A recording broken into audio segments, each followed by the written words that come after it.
O episódio anterior termina com Jacó fazendo seu filho José prometer que não enterraria no Egito, e sim na caverna de Maquipela.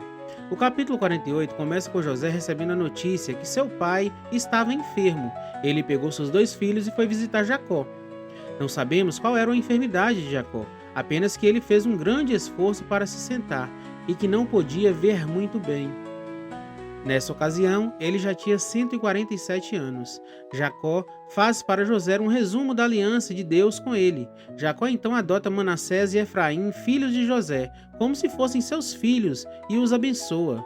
O patriarca deu a Efraim a maior bênção, ao invés de dar a seu irmão mais velho Manassés.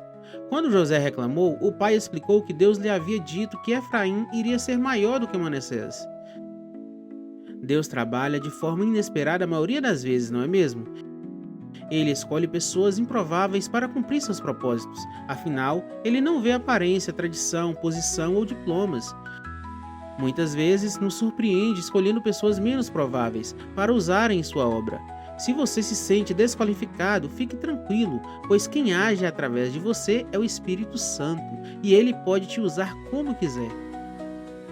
Depois de abençoar os filhos de José, Jacó admitiu que estava morrendo, mas que não havia abandonado a confiança em Deus. O capítulo termina informando que Jacó deu a José um território que ele havia conquistado na terra dos amorreus. O capítulo 49, Jacó pede para reunir seus filhos, então os abençoa. Primeiro, ele abençoa os filhos de Lia, Ruben, Simeão e Levi, os três filhos mais velhos de Jacó, que se envolveram em falhas graves que trouxeram consequências para suas descendências.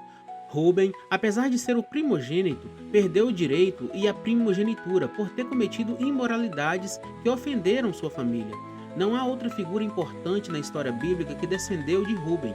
Simeão e Levi também foram penalizados por seus atos de crueldade. A tribo de Simeão acabou se tornando uma das menores tribos de Israel. Essa tribo não foi citada nas bênçãos posteriores de Moisés, lá no Deuteronômio, e também não recebeu uma herança separada na divisão da terra prometida. Os descendentes de Simeão receberam apenas algumas cidades dentro do território de Judá. Levi também não recebeu direito a um território próprio na divisão da terra prometida. Essa tribo ficou espalhada pela terra, recebendo cidades de outras tribos. Mas pela graça soberana de Deus, a tribo de Levi foi escolhida pelo Senhor para se ocupar do culto em Israel. Os levitas se tornaram uma tribo sacerdotal. O próximo filho a receber a bênção foi Judá. A tribo de Judá se tornou a tribo mais proeminente na sequência da história bíblica. Judá foi comparado por Jacó à figura do leão. A linhagem do rei Davi pertencia à tribo de Judá. Logo, o Messias Jesus Cristo também veio da tribo de Judá. Por isso, ele é chamado de o leão da tribo de Judá. O próximo filho foi Zebulon. A tribo dele se beneficiou de muitos comerciantes marítimos que percorriam seu território. E o último filho de Lia a ser abençoado por Jacó foi Issacar. A tribo de Issacar foi uma tribo vigorosa, mas acabou se sujeitando ao trabalho servil. Na sequência, Jacó abençoou os filhos que ele gerou através das concubinas, Bila e Zilca.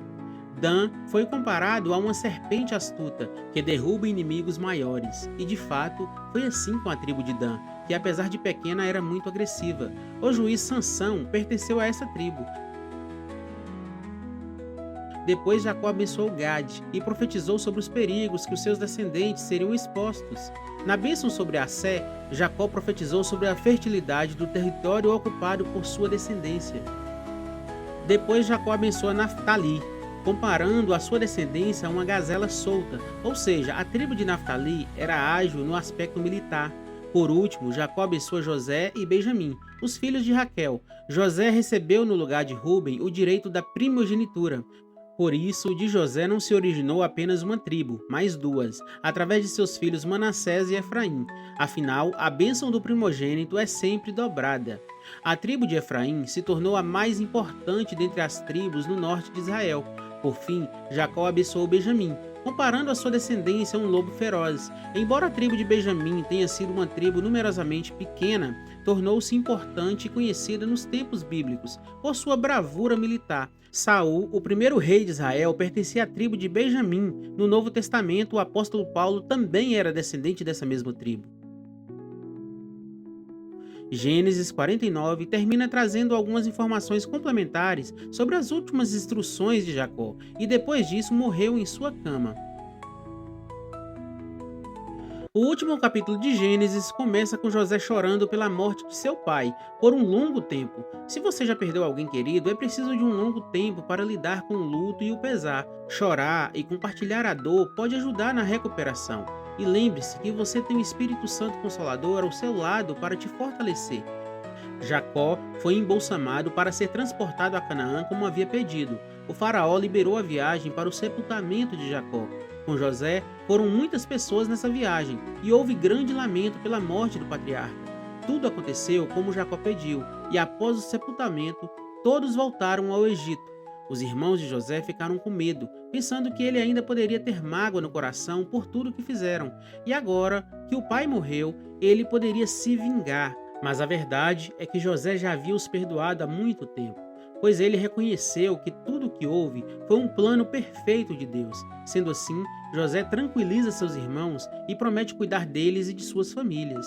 Gênesis termina registrando a morte de José com 110 anos, que conseguiu conhecer até mesmo seus tataranetos. Ele fez os israelitas jurarem que seus ossos seriam tirados do Egito. Após a sua morte, ele foi sepultado no Egito, mas no tempo do Êxodo, Moisés tirou os ossos de José do Egito e foram sepultados em Siquém. Eu quero terminar dizendo que o livro de Gênesis nos oferece ricas descrições da vida de grandes homens e mulheres que caminharam com Deus. Algumas vezes eles foram bem-sucedidos e constantemente falharam. Ainda assim, aprendemos muito lendo a biografia dessas pessoas, onde eles conseguiram motivação e coragem. Eles perceberam que Deus era com eles, apesar de suas imperfeições. Ter a consciência disso deveria nos encorajar a ser fiéis a Deus, confiar em sua direção e utilizar o potencial que Ele tem nos dado para realizar a sua obra. Agora, aproveite para rever todos os vídeos da série e não deixe de compartilhar com alguém. Um forte abraço e até o próximo, que será o resumão do livro de Gênesis. Deus abençoe a todos. Tchau, tchau.